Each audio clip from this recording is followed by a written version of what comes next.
Welcome to Rudolph's Mountains. This episode is going to be a little bit different. I am back in the Pennines and I'm hoping to bag 4 tops, but the 4 individual tops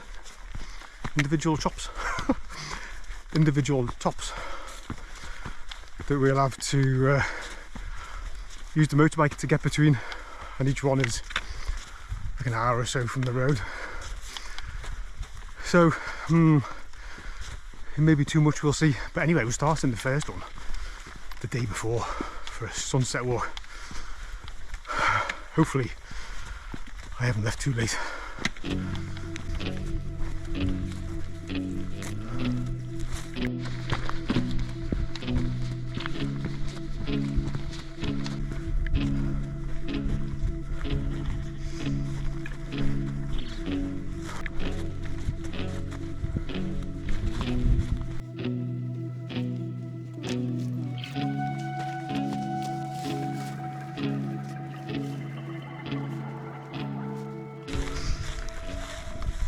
Well, the reason why I've picked this one tonight is it's the only one that seems to have a track that runs right to the summit.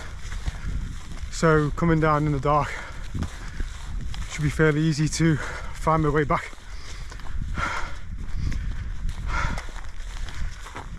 The OS maps reckons it takes an hour and 20 to get to the top on this route, and I've only got an hour till sunset, so I need to shave quite a bit off that, which I think I can, because I'm normally a bit quicker than the OS would suggest.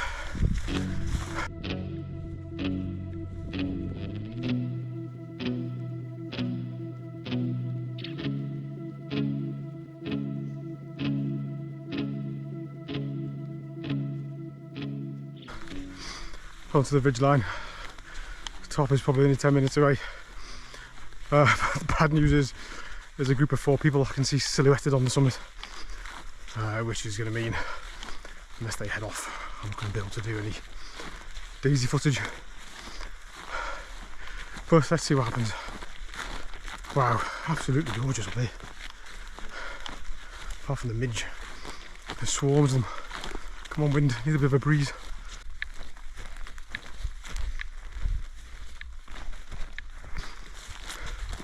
I'm not sure I've even told you where we're going. The top we are doing is called Killhope Law. Sunset is over half an hour away, so we'll have time to get to the top.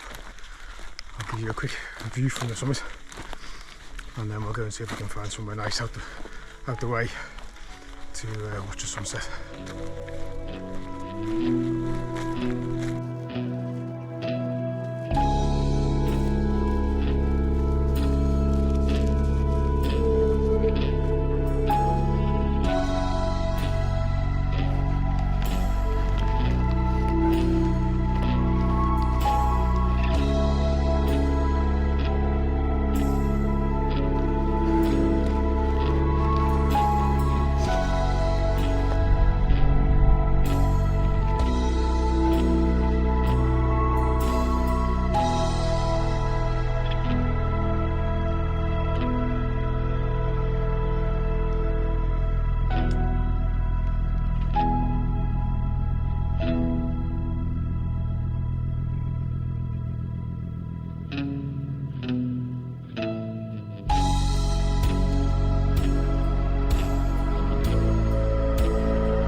Wow, wasn't that an amazing sunset?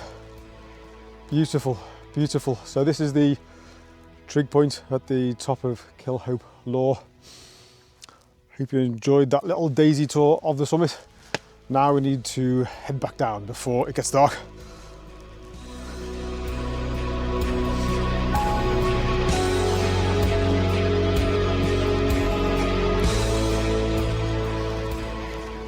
So goodbye to Killhope Law. I'm going back down the way we came up earlier, so I shan't video too much.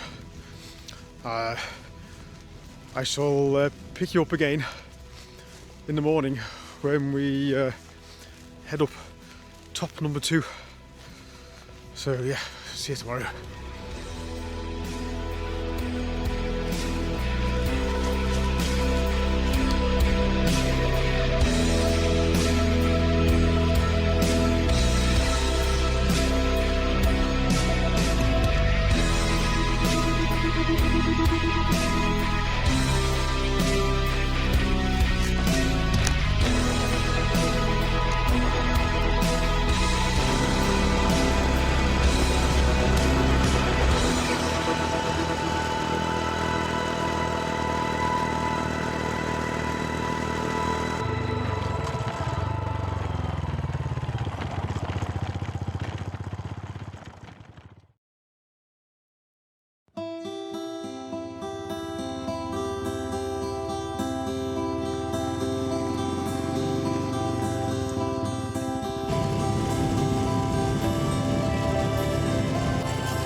A very good morning to you. That was an interesting start to the day.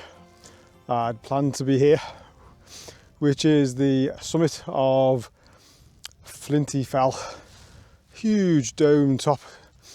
I'm on the high point marked on the website. It's slightly off from the OS high point. I might visit that as well just to be safe. Beautiful morning. Should have been here for sunrise. I put a navigational balls up. It meant that I went for a little ride around the area instead. Missed my turning. Anyway, we are here now, and what a beautiful morning it is. And we've got a couple more Nuttalls to collect further today. Both I can reach a good way up on the roads.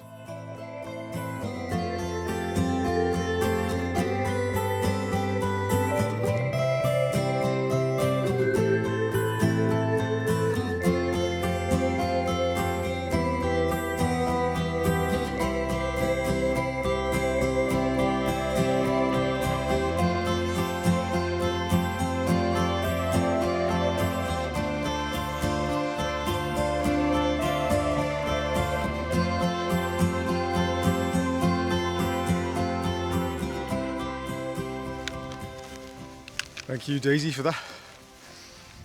Wow, what a beautiful morning.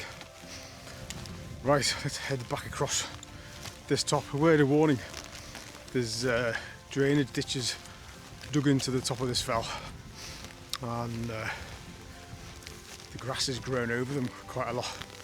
And I fell down one, mostly because I was looking at my phone, trying to work out which way I should be going, as opposed to looking at my feet. But yeah, care is needed.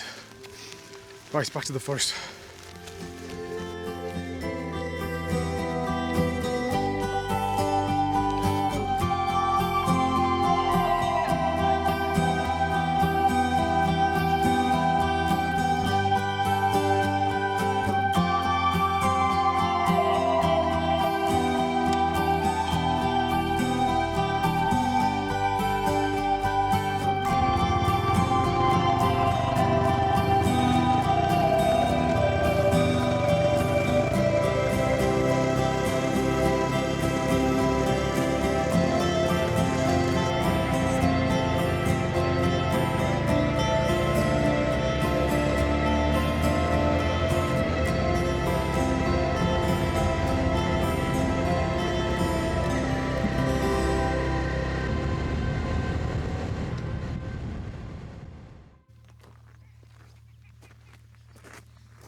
Right, next up is one called the Dodd.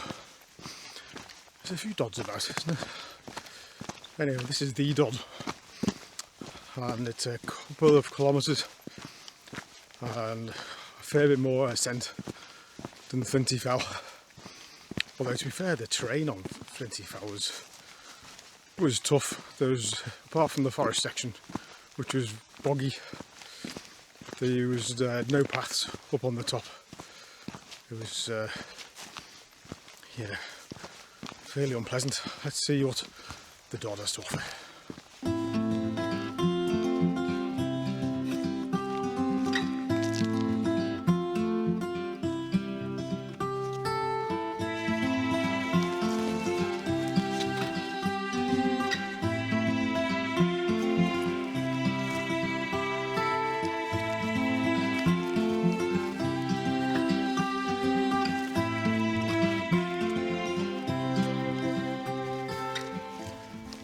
Well, I've had a lovely way-marked path so far. It's been excellent, and that takes us up to this ridgeline, this wall here.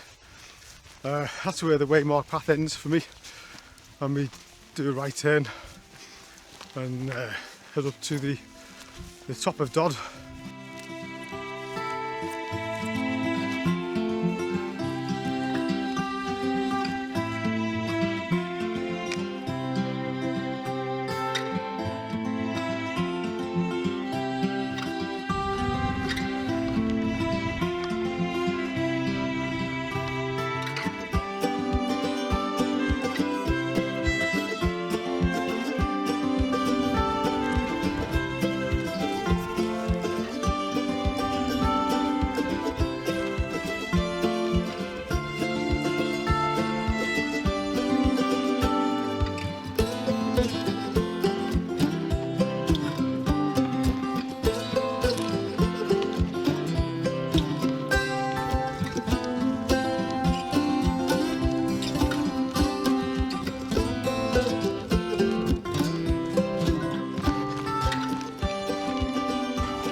Welcome to the top of the Dodd.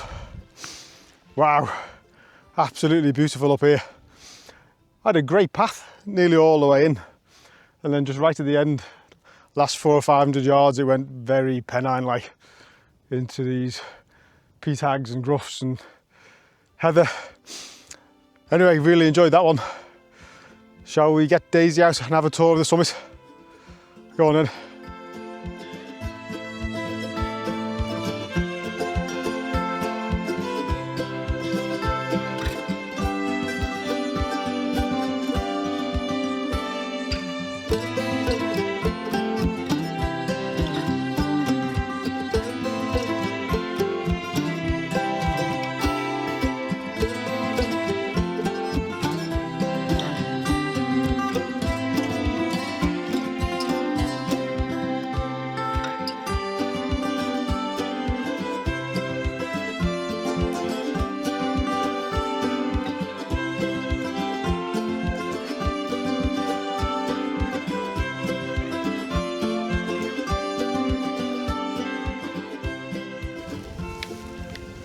Right, goodbye to the Dodd. Well, sort of. This looks like the highest point, and it feels like the highest point. But the highest point on the Ordnance Survey map is a top of a peat hag that we came over on the way in. So we'll go back there just to be absolutely safe.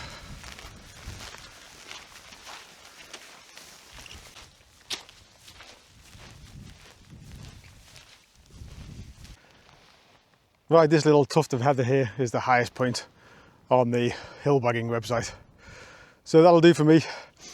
Let us retrace our steps now back to the bike. I shall see you back at the bike before we head on to our final top of this video.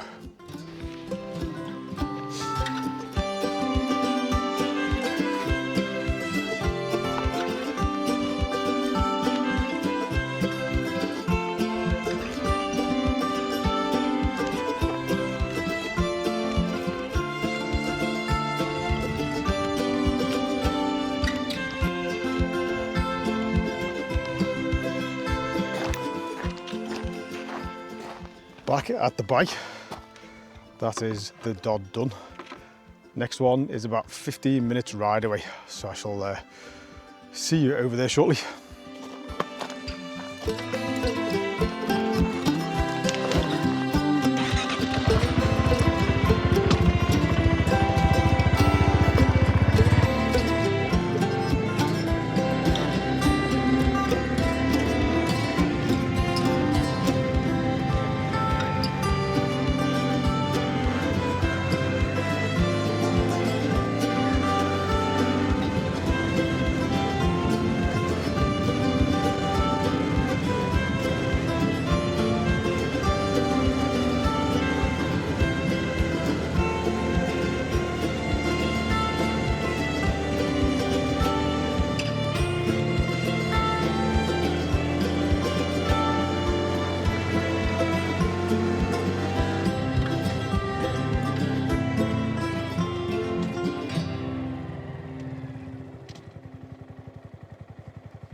Right, this last one is called Middlehope Moor. It's only just over a kilometre from the road. I think there's a bit of a rough track initially, and then we'll be back into our usual Pennine fodder towards the end. Wow, I've really enjoyed today. It's been as much about the motorbike as about the mountains, and I do love riding my motorbikes. I know some people just don't get it. My brother is case in point. He thinks riding a motorbike is just mad. Why would you take the risk? It's nowhere near as comfortable as a car, but it just makes me happy. What can I say? I absolutely love it. I connect to a motorbike in a way I would never connect to a car. Right. Whew. Let's see if we can find the top of Middlehope Moor.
So this is the top of Berta Fell on Middlehope Moor, our last top of the day. Been an epic adventure this one, really enjoyed it. Been great to have a little run around these lovely roads on my bike too. Anyway, let's give Daisy one last run out to give you a tour of this top. Daisy, over to you, sausage.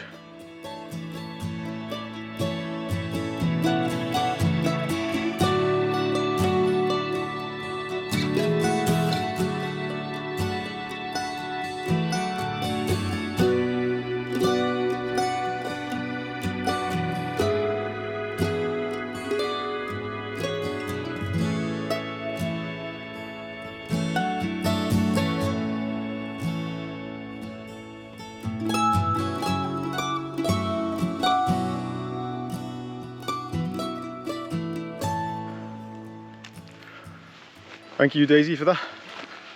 Right, let's head back to the bike. Oh, I'm feeling very happy. And that's because on the way over here, I lost my little microphone, my little DJI Mic Mini down there, which links to my camera I use on the tripod. So I was actually gutted when I discovered I dropped it, because it's a tiny little thing. So the chances of finding it are virtually none. Then I remembered that if I get within like 50 meters of the thing, it'll connect to the camera. So as I've been walking back, every 20 or 30 steps, I've been turning the camera on, and lo and behold, it connected to the microphone. And then I walked along the path shouting hello, hello, hello, looking at the microphone volume on the camera, because you can see how strong it's coming through on there. And it got to its loudest point. I had a quick scoot around and found my microphone. So, oh, that's a bonus. I'm often worried about losing the thing because it's got this little tiny clip, and at least now I know if it does drop off, as long as I notice reasonably quickly, I can track it down.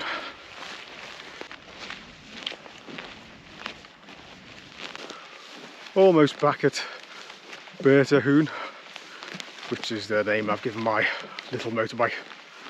Berta would easily be underestimated if you're wondering who she is. She's my one of my favourite characters, fictional characters. If you've never come across her, you're probably best starting out with the D.I. Logan books, and that'll introduce you to Robert. And once you've read the Logan books, the Berta appears in the Hoon books. My wife got me addicted to those books. I blame her completely, but I don't know anybody that doesn't enjoy them. So yeah, nearly back at Berta.